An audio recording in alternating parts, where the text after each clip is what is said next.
আসসালামু আলাইকুম বন্ধুরা, আমি চিংড়ি মাছের মালাইকারি বানাচ্ছি। কড়াইয়ে তেল দিয়ে দিলাম। মাছগুলোকে একটু উলট পালট করে ভেজে নেবো, খুব একটা ভাজবো না, হালকা নড়িয়ে নেবো।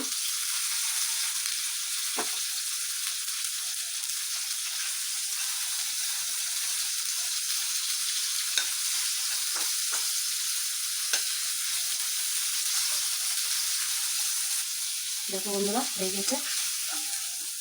তুলে নেবো, হালকা শুধু এপিট ওপিট করে নড়িয়ে তুলে নেবো। আবার বাকি সব মাছগুলোও দিয়ে দেবো এমনি করে।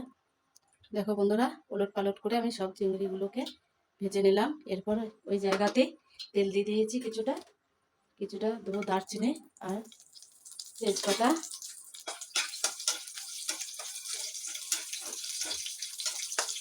একটু নেড়ে নেবো। নাড়ার পর যে পেঁয়াজ আমি পেস্ট বানিয়ে রেখেছি,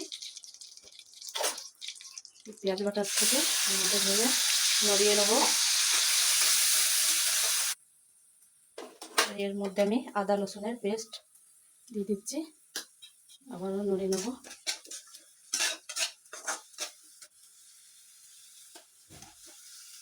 আর দিচ্ছি লবণ।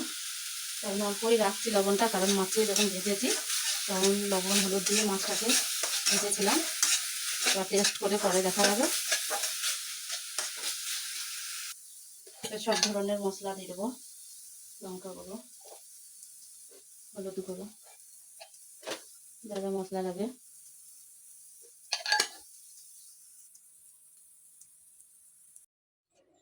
হালকা একটু চিনি দিয়ে দেবো এর মধ্যে।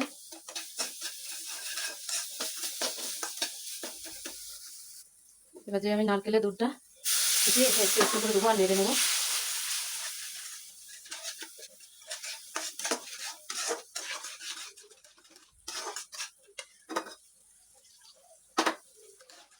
এর মধ্যে আমি জল এক ফোঁটাও দেবো না, নারকেলের দুধ ব্যবহার করবো আর একটু গরুর দুধ দেবো এর মধ্যে। নারকেলের পুরো দুধটা দিয়ে দিলাম।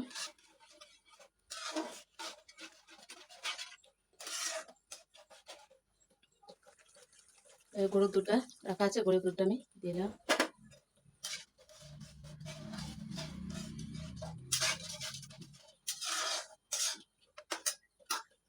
আবার একটু ঢেকে দেবো। এটা পুরোটাই দিয়ে দিই গরুর দুধটা, তারপর এবার ঢেকে দিচ্ছি। একটু ফুটে উঠলে চিংড়ি মাছগুলো এর মধ্যে দিয়ে দেবো।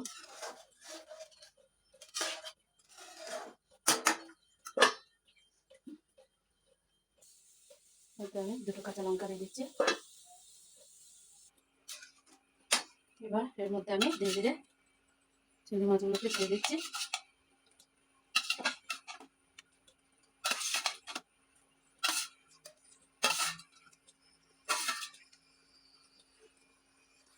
একটু সামান্য লবণটা লাগবে মনে হচ্ছে, তাই দিয়ে দিলাম। একটু কম আছে, ঢেকে দেবো। আঁচটা স্লো করে দিলাম। এর মধ্যে আমি কিছুটা টক দই দিয়ে দিচ্ছি। চুলার আঁচটা এখন বন্ধ রেখেছি, কারণ এর মধ্যে দুধ আছে, নারকেলের দুধ আছে, যদি কেটে যায় এই কারণে আঁচটা বন্ধ করে আমি দইটা দিচ্ছি। তারপরে একটু ফুটিয়ে নেবো। আবার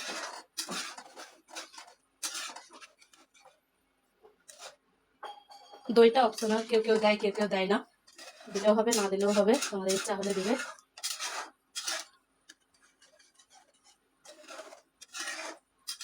একটু ঠান্ডা করে মিক্স করলাম, এরপর আবার গ্যাসটা চালিয়ে দেবো। এবার নামিয়ে নেবো। আবার মুখে একটু ঘি দিয়ে দিচ্ছি, ধনে পাতা দিয়ে নামিয়ে নেব। বন্ধুরা, আমার এই মালাইকারির ভিডিও কেমন লাগলো তোমাদেরকে কমেন্ট করে বলবে, আর ভালো লাগে তো লাইক শেয়ার কমেন্ট করে দিও। টাটা বাই বাই, এখানেই শেষ করছি।